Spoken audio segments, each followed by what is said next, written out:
Hey everybody, welcome to the Clicker Heroes Interlude. I'm Nye.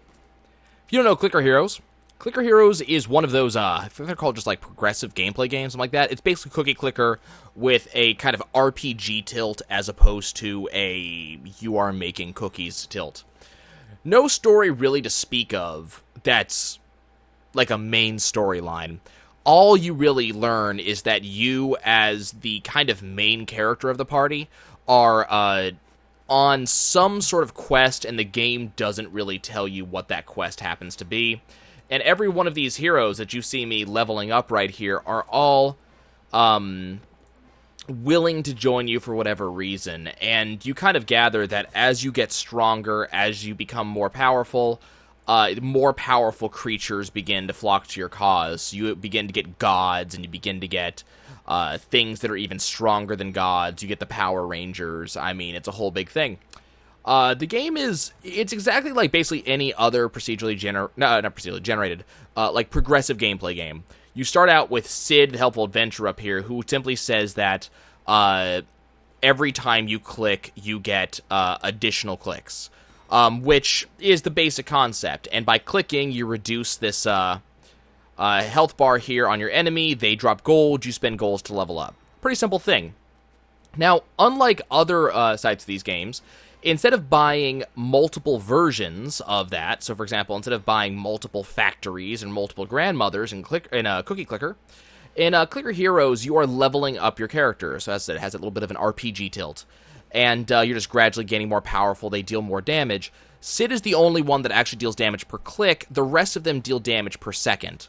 So as you can see, Tree Beast here, I have it in a scientific notation because it gets more, it basically makes more sense the later on in the game you get. Tree Beast does 2.17 78E 56 damage. So it's scientific notation, so that's 56 zeros. It's a lot of zeros on this. If you choose, you can go in and turn off scientific notation, and it uses really silly symbols. If I level up Sid a couple times here, for example, you'll notice that we got K was in there, so that's of course meaning thousand. So let's level up Sid a couple times so you can see this. K means thousand, M for million, B for billion, T for trillion, Q for quadrillion, capital Q for quintillion, S for sextillion, big S for septillion, O for octillion, N for, I forget what 9 is, but it gets bigger. And then as the numbers get truly silly, you start seeing things like the caret symbol here, the ampersand, all of it just denoting that you are getting to even bigger numbers. And that's why I said that using scientific notation makes a little bit more sense, because ampersand doesn't really hold like an idea to us, but we can go, man, 56 zeros is a lot of goddamn zeros. And we can know that 57 is 10 times 56, so we know that Brittany Beach Princess here is doing, twice the damage of Ivan, and almost 10 times the damage of the Tree Beast. So it's just like every other one of those games to begin with, and that you're gradually leveling up your characters and doing your own thing. You also have, of course, these level-up abilities that you can earn. So Sids are all based around just making your clicks bigger. Tree Beasts has a lot of DPS upgrades, so just making Tree Beast better. And then eventually you get stuff that, for example, increases your clicks, things like that. You have some that, like Betty Clicker, her entire thing is all about increasing the damage of all other heroes, or all heroes including herself. And that continues on up the chain as you go on up. So what makes Clicker Heroes interesting? Well, one of the things that it happens, and I think Cookie Clicker did the same thing, is that once you reach a certain amount of things or certain level of things, your damage starts getting multiplied. So, for example, we got Bobby the Bounty Hunter here, who he does 8.835 E54. You'll see if I level him up to level 1684, he gets an increase of about 5 E54 damage. So, I mean, it's a decent amount of damage, right? But if I get him up to, for example, level 700, which I can do just by leveling up a few times, it will give him times 4 damage. All of a sudden, he gets this gigantic damage increase. So, leveling people up still maintains usefulness. You're not getting these really small upgrades. So, it's really up to you to decide, do I want to upgrade Atlas, who is going to get 6E56 damage, or do I want to, say, put one level into Dread Knight, which will take him from 5E55 to what, E56 to E56? So you can make that decision for yourself, though usually it's largely arbitrary because you're going to be leveling up in gigantic amounts. Typically, I level up 25 times in a row, so every time I do a level up, I'm getting that 4 times damage. Or as you can see me kind of hovering around here, I'll level up 100 times in a row and get 16 times damage. It is added, or it is a multiplicative there. So that's one of the things that makes it interesting. So you got to kind of do a little bit of strategy. Though keep in mind, the game is meant to be played kind of as a side thing in the background. Just like other games of its kind, it does keep track of how much you would have made when the game is closed, so you can go off and go to work and don't have to worry too much about it.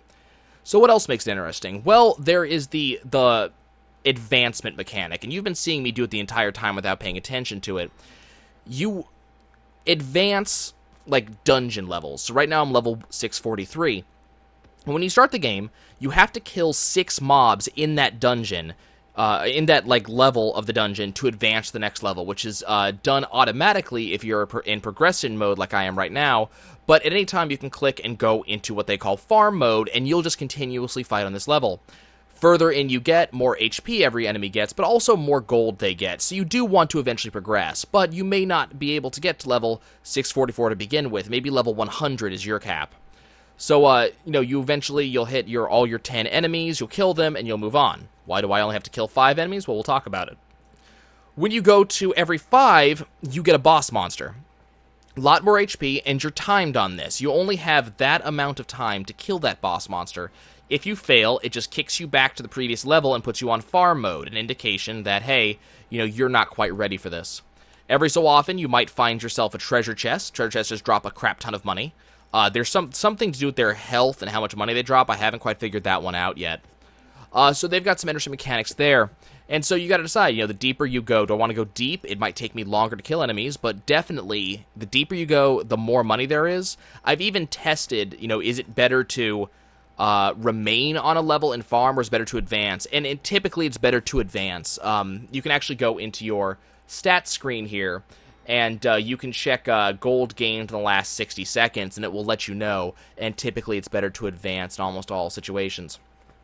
So the next question is, after we've leveled up our champions, and there's a buy available upgrades button here, so that just maxed out Sid's abilities. Keep in mind, there's no button to level as much as I possibly can right now, which is one of the things I would love for the developers to add in, because I get kind of tired of leveling people up 1,000 times at once. It's just a lot of obnoxious clicks, and I'd rather not do it. So then the question becomes, what do I do next? Well, you have all these skills here, which will definitely help you to begin with. You're going to want to end up using them. Unlike me, I almost never use them. So, for example, you have the first skill you ever learn is Clickstorm, which says that you click automatically 10 clicks per second for 30 seconds, the cooldown of 10 real-life minutes. So you actually have to pay attention to that and really decide, when do I want to use this? So typically I use it on bosses. And then you eventually will gain Power Surge, which gives you a 100% DPS increase for 30 seconds. So you gain all kinds of skills that you can use. So the question becomes, well, Nye, why aren't you using them? And the answer is really simple. I have other strategies that I'm using which are actually better. Before we get to that, let's also talk about this fish. Just like Cookie Clicker and their golden cookies, we have fish. Fish give you a ton of money, but they also give you another form of currency called rubies. Now, rubies are basically the developer trying to do a pay-to-win scenario here, which I'm not the hugest fan of. You can pay to get rubies. It's expensive, but, hey, look, there you go, if you want rubies that badly. But the developer is also kind of cool, and they said, hey, if you want to get rubies on your own time, you have that. You spend rubies to get certain bonuses. So, for example, some rubies can be used to double your damage multiplier for all time, which is a pretty good use. 20 rubies will get you a big gold influx based on what level you're on right now, plus all of your cooldowns refresh by 8 hours. There is an 8-hour cooldown, it's the biggest one, so just all of your cooldowns refresh. You could get Gilded Heroes, talk about that in a second. You can get an Ascension, we'll talk about that in a second, or you can get Relics, which we'll talk about as well. So let's talk about gilding.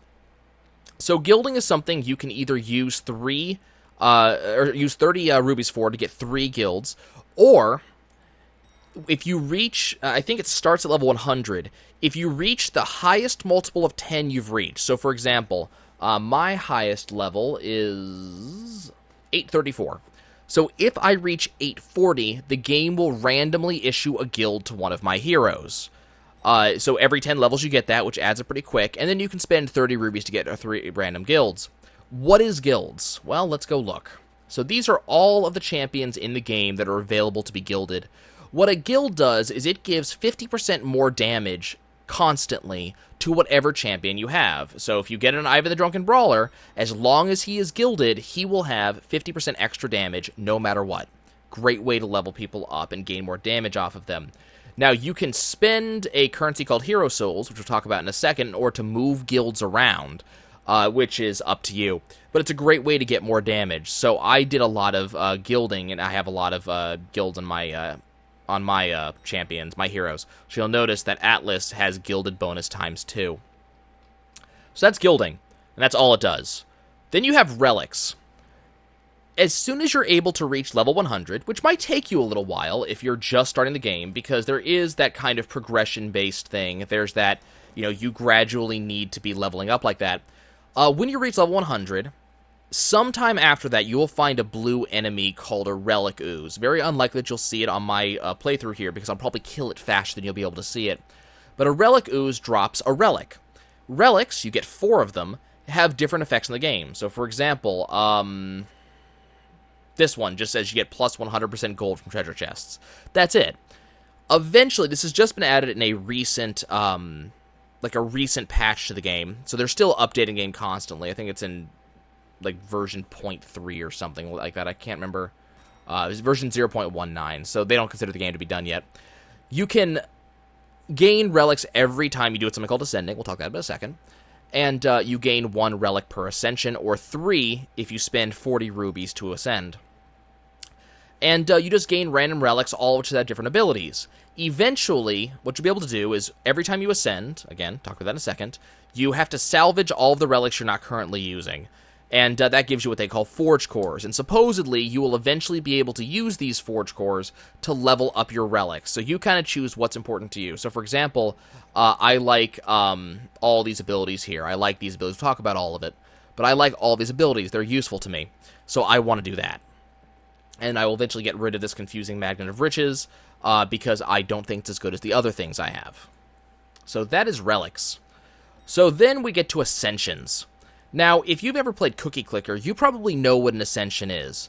Ascension, as you see on this character, Amenhotep, Ascension says that once you pay for this, you restart the game. So you start back at level 0, and I'm going to show you this in just a second, once I show you the rest of the stuff we're doing. Ascension starts you back at level 0. You lose all your money, you lose all your DPS. The reason why you do Ascensions is something called Hero Souls, and you see that I have a ton of them up here, but I'm sure there's people who have even more, because I'm not a particularly lengthy player of this game. Every Hero Soul you get increases your total damage by 10%, so they add up nicely by themselves. So I have a 40,000 times increase in damage just from these souls at the bottom here. It's a very, very large number. So that increases your damage. So you're going to want to build them up.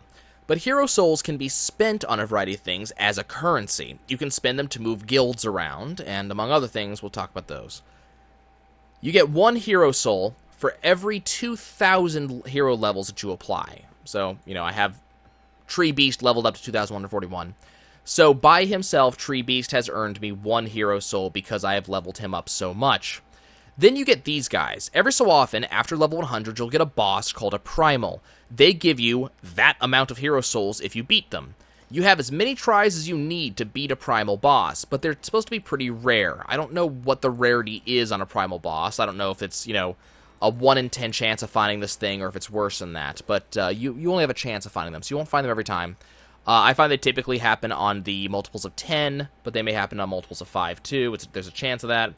And just that's what they are. So what do Hero Souls get spent on other than gilding? Well, that's when we go over to our Ancients. So Ancients, you can spend X amount of souls to summon an Ancient. The requirement to summon an Ancient go higher every time. So I've summoned however many Ancients I have. So to summon Revolk, Ancient of Luck, I have to spend 2,750 Hero Souls. Doesn't sound like a ton when I have 10,000, but keep in mind it's going to take me a while to build up that much at the beginning of the game. So you summon an Ancient and it will do something. For example, Bubos Ancient Diseases decreases boss life. So it makes bosses easier to kill because they have less life in total.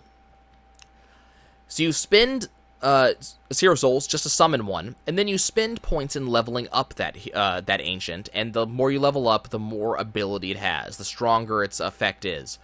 But in addition to that, also the more it costs to level up. So Solomon, Ancient of Wisdom, costs 133 hero souls to level up each time. However, his ability is that he increases the amount of hero souls I get by 120%, and that'll be 124% the next time I level him up.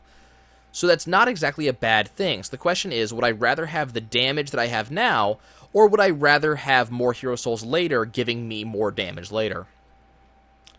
We also have the idle characters, Cielitas and Libertas. And they say that if I'm not actively clicking on enemies, so I can click, I think it's up to twice every 5 minutes before ruining this effect. After 60 seconds for no clicking, I enter what's called idle mode. You can see it up there next to my DPS. When I'm in idle mode, I get the benefit of Libertas and Cielitas, however you pronounce that. So this guy gives me an extra 1,344% DPS. So let's click twice to show exactly how much that dropped. So I get 1,344% extra DPS anytime I am idle. I get 1,533% extra gold anytime I'm idle. So you'll notice I'm not going to be able to win against this boss because I'm in my 60-second idle cooldown. So we're going to have to wait on him.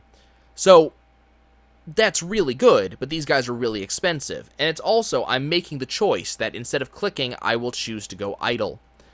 There is a ancient, the Juggernaut, that rewards you for clicking instead. So you get to make that choice. Do you want to be more of an active player or more of a passive player? I'm more of a passive player because I have clicker heroes going on in the background. But these are something you can choose your hero souls to use. So you can decide, do I want hero souls? Do I want to be using them? I'm waiting for this to idle up. It's going to show us exactly how much damage that we're going to do as soon as that goes up. Just takes a long time. 60 seconds is a very long time. There we go. Got a pretty hefty bonus. You notice that I'm killing this thing a lot faster. In addition to clicking on these enemies, using any of your skills also deactivates idle mode. That's why I have chosen not to use my skills. Again, that might not be your style, but it's a style that I particularly appreciate because I'm honestly not going to be doing much clicking anyways. But, you know, it's going to be your choice whether what works best for you. So you notice I'm just keeping on building up these hero souls constantly.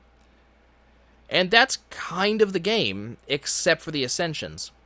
So, the idea is to get as far as you can, right? You know, you want to go as deep as possible.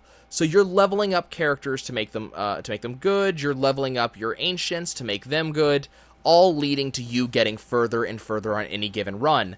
You know, the more hero souls you get, you're obviously getting further, right? Because it's increasing your damage, which means that you're going to have an easier and easier time surpassing the damage hurdle on these enemies. So, you know, I have to kill these enemies at a certain speed in order to be able to progress, because I have to be able to beat a boss in its 30 seconds that it gives me. So the question is, you know, how deep can I get? Well, let's say you're starting to reach a point, like I am right now, where, you know, keep in mind, I could go a lot further if I was willing to give myself a little bit of time, but for the interest of showing you guys what's up, you know, let's say you're like, you know what, it's taking me forever to kill things right now, I don't think it's worth it to continue, because at a certain point, you don't want to go too deep because you're not gaining anything anymore. You're not leveling up as fast as you were previously, not getting as much money, not getting hero souls level that you were previously. It's time to restart. So you do what's called an Ascension. You go to Amenhotep right here. Pick that up real quick. You go to Amenhotep right here. You click Ascension. We have to salvage our relics. Let me go get rid of my relic. Might as well pick up this too. But you go to Amenhotep and you say, hey, dude, I want to ascend. And Amenhotep goes, hey, are you sure? Because if you do this, you're going to lose all your crap. And you go, you know what, man? I'm sure. I've thought about it. Let's go. So let's ascend. Here we are, level 100. No, level 1. We've got nothing. Now, I start with a lot of gold because one of my Ancients says I have a lot of gold to begin with. Otherwise, you start at 0. So you'll have to start clicking enemies in order to actually keep going again. But you'll notice I just gained a bunch of hero souls, so all of a sudden my damage is a lot greater to start with. So now I'm going to just go start leveling up.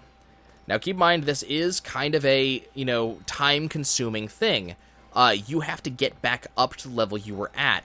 And that's something to also factor in for when you're going to want to ascend. Because you've got to wait to fight through these guys. There's a certain maximum speed with which you can actually get through zones. And I'm basically at that maximum speed. So notice I'm at level 34. I was at level 600. So even if it's still going this fast to get there, keep in mind I skipped also the first 20 levels due to an ancient. Even though it's, I'm going to get there eventually, it's going to take a decent amount of time. So I got to decide, would I rather be sitting there killing a couple of more primals, or do I just want to do it like this? Now you'll notice that if you can see them long enough, because they're going to die very fast, these bosses, they are not primal bosses because we have not passed level 100, so that's a thing. And you'll notice that I'm not really paying attention to what I'm doing. My strategy so far is just to level my guys up when they hit level 1, when I have enough for 100. Because there's no point right now doing individual levels in the first place. We don't get the 4 times multiplying damage until level 200, so that's not a thing. And there's no point doing individual levels, because by the time I get them leveled up to a decent level on their own, we're going to already be ready to purchase the next guys. It's not even a thing. I leveled up to level 100 because most of the DPS increasing skills are capped out at level 100, so I want to get them all unlocked and ready to go. And that's about it. That's the only strategy there. And so I'm just going to go as deep as possible to get my hero souls. And then, I'll take my hero souls and I'll go, okay, do I want to put it towards anything? If I use 61 hero souls towards the Ancient of Abandon, I will get an increase of 19% DPS. Is that worth it? Well, I can test it and tell you, yes, it's worth it. It's worth the trade. But would I rather perhaps get an increase in my primal hero souls? Or would I rather get more gold from treasure chests? Or would I rather get increased gold drop? Or would I rather start with a higher starting zone? Or increase the damage that a guild gives to all of my champions? All of these are great choices. And that's it. That's clicker heroes. You decide, how am I going to level, and what way am I going to do this, and see how deep you can go. It's not a very deep game in terms of strategy, in terms of thought. This is a game you put to the side, and you play it, quote-unquote, while you're doing other things. You're doing your homework, and you occasionally come over, click, level yourself up, and that's it. So we just passed level 100, so notice I'm starting to get hero souls. Pretty soon we'll find a relic ooze, and that will give me my relic, so we'll see what that is, decide if I actually want it, and that's going to be it. There's a certain level of excitement to see what your next champion's going to be, what they look like. If you get a guild from, a champion, it makes them look different, so all these guys with the gold backgrounds look different because they're gilded than they would otherwise.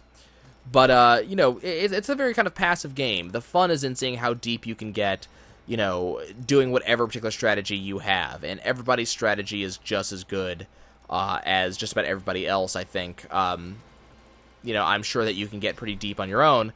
You might not be able to get there fast, but, unless you're trying to speed run clicker heroes in some way, that's about it. I think the fact that this is passive and has a lot of cool things, and is actively in development, is what makes the game interesting. Apparently, it's one of the top 5 games played on Steam as of late, so that doesn't surprise me at all, and I'm one of the people that's logging a lot of hours into it. I have a lot of fun. And one last thing to mention, just like Cookie Clicker, Clicker Heroes does indeed have achievements, and achievements do increase your DPS just for earning them.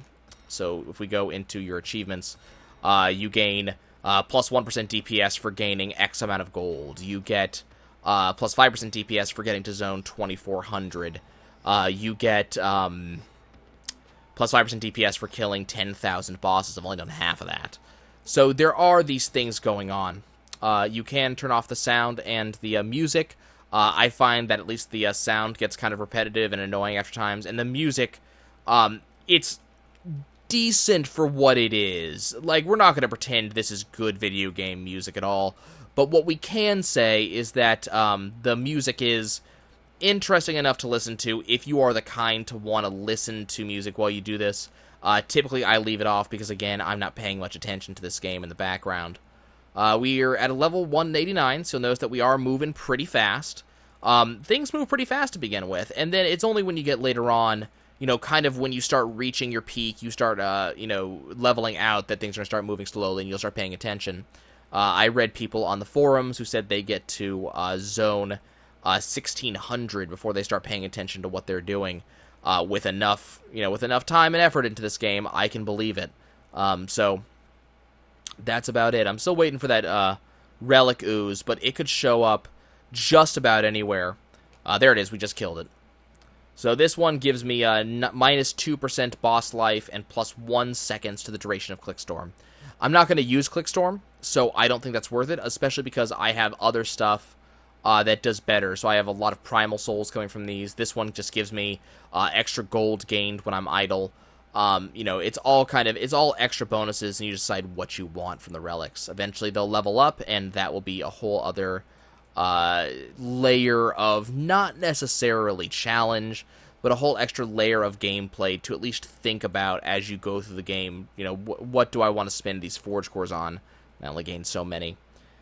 So just like Cookie Clicker, Clicker Heroes is a game about getting the biggest number possible as fast as possible, and it actually steals that away from you by truncating it.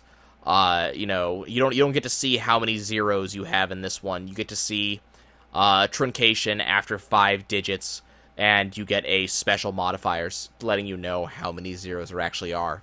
I just cut to the chase, and I'm seeing that I have 40 zeros, and I can kind of imagine in my head how big of a number that is.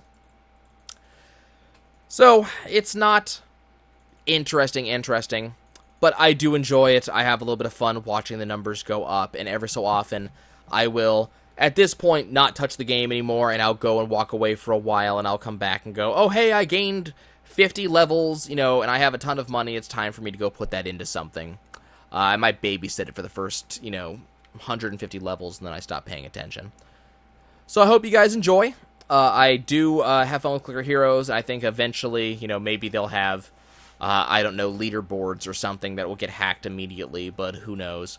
But maybe you guys will have fun with it. I really do hope so, because I do. I hope I don't addict anybody, but if I do, I apologize ahead of time. I'll see you guys later.